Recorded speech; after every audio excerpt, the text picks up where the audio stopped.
南市的鲜花，可会使看到这个农田内有真侪麻也未采收。这个农友讲，今年麻的产量无好，因为麻正常是7月份种落去，10月份就会当采收。因为今年7月份、8月份都拄着黄霜雨甲风台，所以讲才会千个外月。咱这个麻吼，一年当就是2季，有春秋。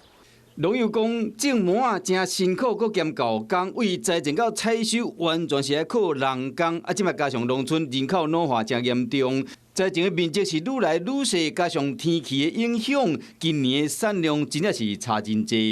除了交给农会之外，其他就是我们想说可以极力来帮他们收购这样子，对社区有一些帮助啦。农友嘛希望讲，我靠社区的力量，会当将麻推撒出去。Hello， 我是林明瑞。想要抢先掌握最及时的新闻资讯吗？赶快订阅、按赞、开启小铃铛，锁定我们华视新闻的 YouTube 频道。